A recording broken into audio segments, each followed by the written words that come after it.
Adam played against FPX actually in spring playoffs, where he went for the Hail of Bladesnar and ended up having it banned away from him. So yeah. good times. I remember. We get the Jace in the end.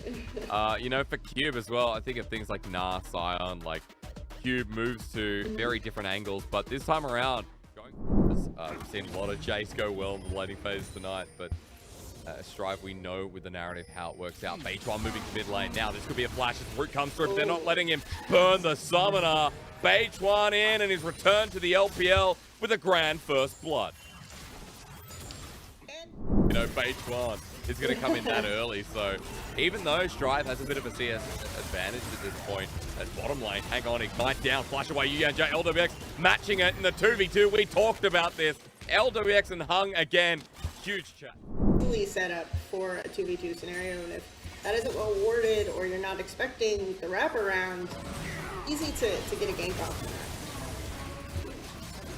that. Okay, well, a bit of damage comes down. Gory has Ignite down, ticks through. FPX in a bit of trouble as iBoy flashes for it. Gets excited, and in the team fight environment, iBoy stepping up and cleanses through. Now is going to give one back to LWX, and Beitwan goes as well. On the backside, Gory dies, and the Shockwave was just leveled up.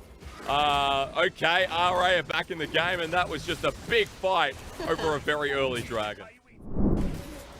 And yeah, I think overall, like, just FPX wanting to start the fight. Hung flash over the wall. Look bot. Gory making his first move with the Realm Warp here. And now that the fighting's begun, they can't stop. Hung underneath the turret. He's stunned up though, and he'll take the next shot. Yuyanjia gets blasted too. And LWX will help give a double over to Beitwan. Welcome back once again. Just looking at item components. Maybe not the time. That was a flash from Beitwan. They got iBoy. They know he doesn't have cleanse. He got max range. That would have looked ridiculous if he missed. But he knows his range. He knows his limit. The level 6 on this man now achieved with another kill going to LWX. I mean, but Shala, who on the top side does not have Gnar ulti and no TP, as Cube's teleport will be up and available, bar it being unleashed. So feels like here there's benefits both teams, as Herald's just going to be placed in the bottom lane as Gory's caught out once again. Shockwave almost there. He gets a root down. Loyan with a kick flash, and now Strive is going to bring it in nice and close. Nice little head up here from Yuyanjia as well, as the Herald gives turret plating while their mid laner dies. Yeah, and you could sense that from FPX dropping that Rip Trail, they didn't necessarily want to contest this dragon on that window, so positioning from Gory a little bit strange at that position. Rare Adam capitalizing pretty effectively, but regardless, I would say I'd much rather have a full T1 turret with all plates on that Helio. Doing very well in this laning phase. He's pretty even in CS. He wasn't really punished for losing as much as he did. Heartbreaker. Hang on. Loyan gets the flight kick back. Doesn't matter. Beitwan going to help give a kill over to Gory. Realm Warp straight away. Look at this reaction. Even on a ward, Cube running for his life. Ward spots him out. Flash over from Hung. Burns one from Cube. You know what? That's what we're talking about. Hung always wants to flash forward. Going to be something I'm watching for as well as that Solar Flare that could separate RA. Taking a bit of poke damage for now, and Cube doesn't land any of his. So with the Herald down, it feels like it's FPX favored as they move into River. And this is kind of a situation where maybe... Solar Flare. Okay, Beitwan's in the back line on top of Cube. Jace runs in hammer form. Shockwave though on the back end. Deletes Hung while Gory has them in a bit of a pyroclasm. Shallow about to go Mega Nasty. Mega Death Rocket though gets in low Strive. Jumps back in.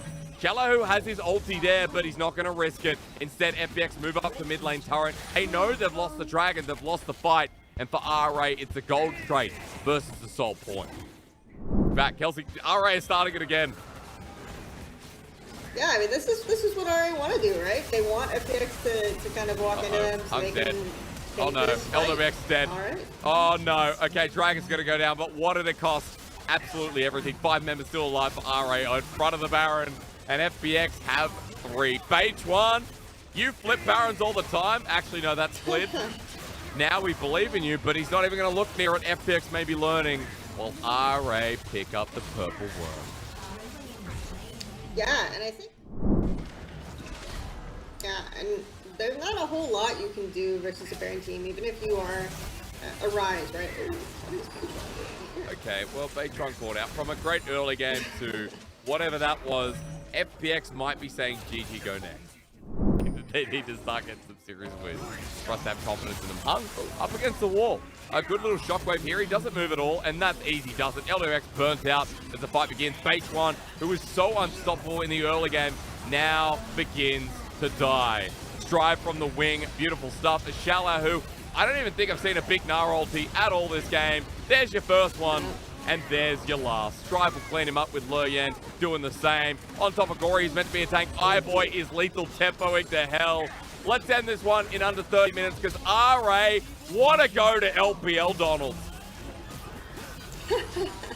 Yeah, they're going to pick up some nice, freshly flipped burgers from the FPX merchants and have a great night going into game 2.